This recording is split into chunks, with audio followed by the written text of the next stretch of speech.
Imagine a dream, a nightmare, actually. You are standing on a city sidewalk looking up at a tall building. Someone is dropping eggs from the roof. Not just one or two, but dozens. They are whizzing down at you. You have a basket, and you are running back and forth, frantically trying to catch them before they smash onto the pavement. You catch some, but you miss many. They splatter everywhere, yellow yolk covering your shoes. You feel helpless. You are overwhelmed. You realize that no matter how fast you run or how good your reflexes are, you cannot catch all the eggs. You are failing. That is a terrifying image, Alex. It sounds like pure anxiety. It is. And for Dr. Peter Attia, the author of the book we are diving into today, that dream was his reality. He was a surgical resident at Johns Hopkins, one of the best hospitals in the world. He was saving lives, performing complex cancer surgeries. He was an expert egg catcher. But one day, he realized something that made him quit surgery entirely. He realized that the only way to solve the problem was not to get better at catching the eggs, it was to stop the guy on the roof from throwing them. And that realization is the foundation of Outlive, the science and art of longevity. This is not just a book about how not to die, it is a manual on how to live. Welcome to the show, everyone. I am Sarah. And I am Alex. Today, we are unpacking what might be the most important book you will ever read about your health. We are going to talk about the difference between fast death and slow death. We are going to look at the 4 horsemen that are likely to kill you. And we are going to explore a molecule found on Easter Island that might just be the key to slowing down aging itself. We have a lot of ground to cover, but we have to start with that shift in mindset. Attia calls it the transition from medicine 2 to medicine 3. This is the core thesis of the book. Okay, so medicine 1 was Hippocrates, right? Guesswork, leeches. Drill a hole in your skull if you have a headache. Right. Medicine 2 is what we have now. It arrived with the germ theory of disease. It is amazing at treating acute things. If you get stabbed, or have a bacterial infection, or break your leg, medicine 2 is a miracle. It catches the egg. But Attia argues that medicine 2 has failed us when it comes to chronic diseases. It is reactive. It waits for you to have a heart attack before it treats your heart disease. It waits for a tumor to appear before it treats cancer. He uses the Titanic analogy, which I loved. In the movie, everyone focuses on the lookout, spotting the iceberg at the last second. They try to turn the ship, but it is too late. Crash. That is medicine 2. We are trying to steer the ship after we can already see the ice. Exactly. Medicine 3 is having radar. It is having GPS. It is knowing the ice field is there 20 miles away, or in medical terms, 20 years away, and changing course slightly, so you never even get close to the danger. Medicine 3 is proactive. It demands that you, the patient, act as the captain of the ship, not just a passenger. But Sarah, we are all going to die eventually. Attia makes that clear. He is not promising immortality. So what is the point of all this effort? If the ship is going to sink eventually, why bother steering? Because of Tithonus. Do you remember the Greek myth he mentions? Vaguely. Something about a guy who asked the gods to live forever? Yes. Tithonus asked Zeus for eternal life, but he forgot to ask for eternal youth. So he lived forever, but he kept aging. He became frail, demented, and in constant pain, but he could not die. He was trapped in a body that was failing him. That is the nightmare of modern medicine. We are getting better at keeping people alive, extending their lifespan, but we are not good at keeping them healthy, extending their health span. That is the marginal decade he talks about, the last 10 years of your life. For most people, it is pretty miserable. You can't pick up your grandkids. You might not remember their names. You are just existing. Right. Attia's goal is to square the curve. Instead of a long, slow decline starting in your 50s, you want to stay high-functioning mentally and physically until you are 80 or 90, and then have a very quick drop-off at the end.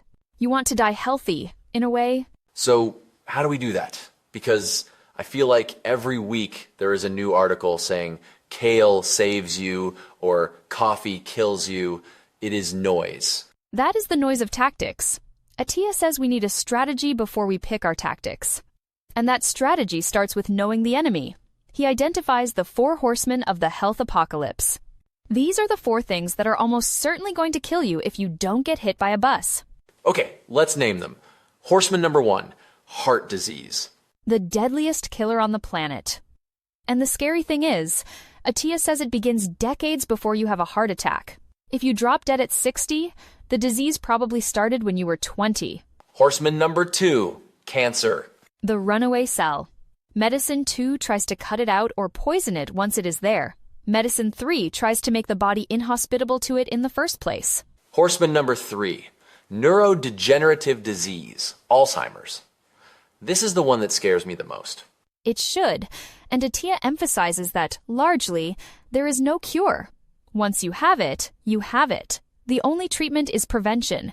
You have to repair the roof before it rains.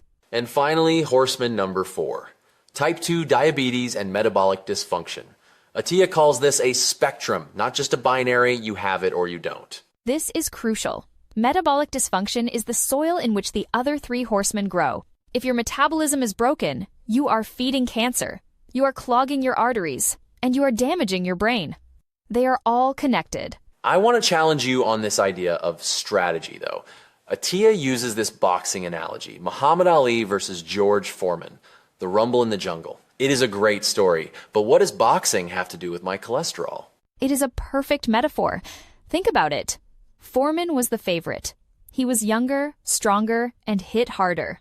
If Ali had just gone in there with tactics like, I will punch him in the face, he would have died. He would have been crushed. He needed a strategy that accounted for his own age and his opponent's strength. So he used the rope-a-dope. He let Foreman punch himself out.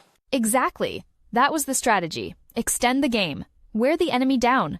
Survive the early rounds so you can win the late ones. Atiya says we are Ali. The 4 horsemen are foremen. They are stronger than us. Time is on their side. If we try to just trade punches like waiting until we get sick and then taking a pill, we lose. We need to play the long game. We need to preserve our energy, our insulin sensitivity, our muscle mass, so that when we get to the later rounds, our 80s, we are still standing.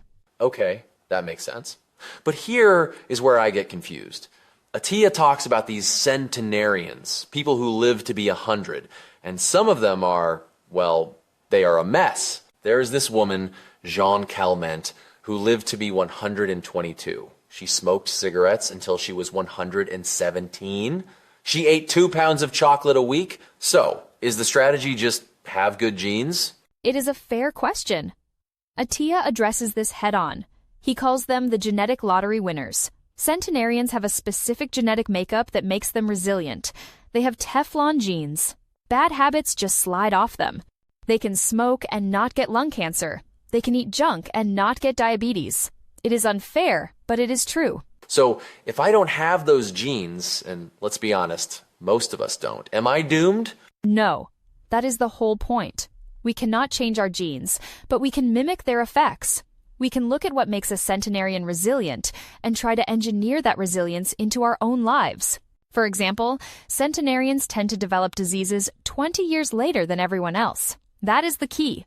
It is not that they never get sick, it is that they delay it. We have to work harder to get that same delay. So we have to earn what they got for free. Precisely.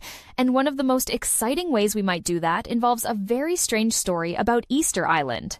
This part of the book felt like an Indiana Jones movie. Atiya flies to Easter Island, one of the most remote places on Earth, to pay homage to a patch of dirt. Ha-ha! Essentially. In the 1960s, scientists found a bacterium in the soil of Easter Island that produced a compound called rapamycin. It was named after Rapa Nui, the native name for the island. At first, they thought it was just an antifungal, a cure for athlete's foot. But it turned out to be the holy grail of longevity? Potentially. See, rapamycin affects something in our cells called mTOR. Think of mTOR as the general contractor of your body. When nutrients are plentiful when you are eating a lot of food, mTOR says, build, grow, divide. It puts up new drywall, adds a new room. That sounds good. We want to grow. Not always. If you are constantly building, you are never cleaning. You are never taking out the trash. The house gets cluttered. Junk accumulates. This junk is damaged proteins and cellular debris that leads to diseases like Alzheimer's and cancer. Rapamycin turns off the general contractor. It suppresses mTOR. When mTOR stops building, the cell says, okay, no new supplies coming in. I guess I better clean up what I have. This is autophagy, right? Self-eating? Yes, it is cellular recycling. The cell breaks down its own broken parts to create energy. It scrubs the floors. It repairs the roof. Rapamycin seems to trigger this cleaning process, which extends life in mice by a huge margin.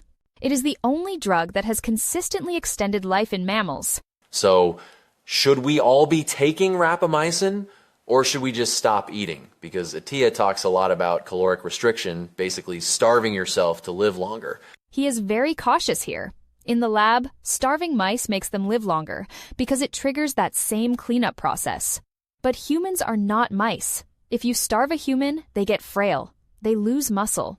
And if you fall and break your hip when you are 80 because you have no muscle, you die. So it is a balance.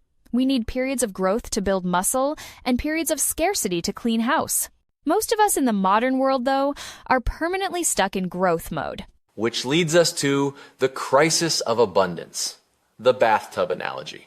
This was the part of the book that finally made metabolism click for me. It is a brilliant analogy. Imagine your body fat is a bathtub. The faucet is the food you eat. The drain is the energy you burn. When you eat, you pour water in. When you exercise, you open the drain. Subcutaneous fat, the fat under your skin, the stuff we can pinch is the bathtub itself. It is the safe place to store energy. It is not bad. It is necessary. Wait, fat is safe? I thought fat was the enemy. Subcutaneous fat is safe storage. But everyone's bathtub is a different size. Some people have a huge jacuzzi.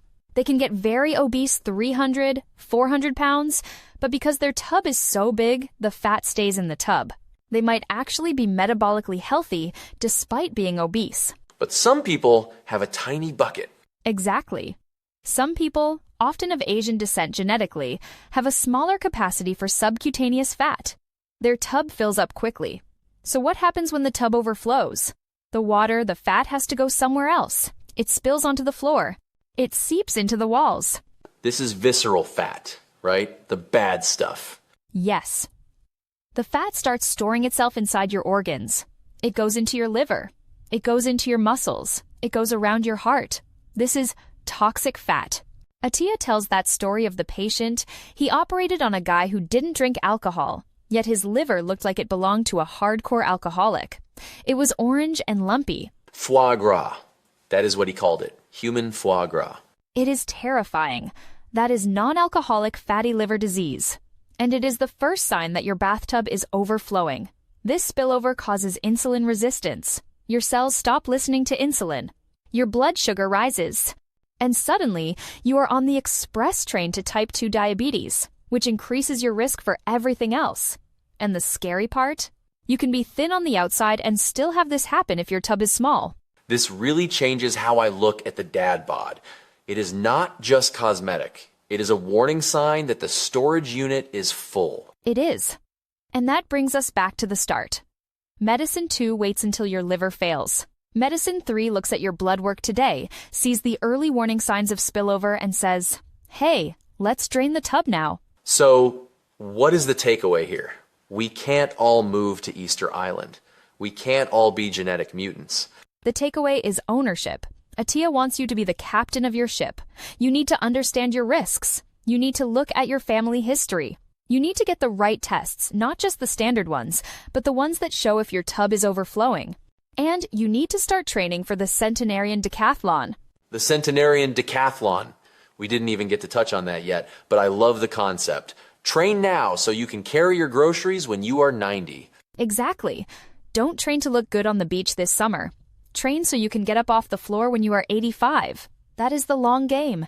That is how you outlive. Well, I am definitely going to think twice about that donut. And maybe go for a run. Sarah, this was eye-opening. Thanks for breaking it down. My pleasure, Alex. Remember, stop catching eggs. Find the guy on the roof.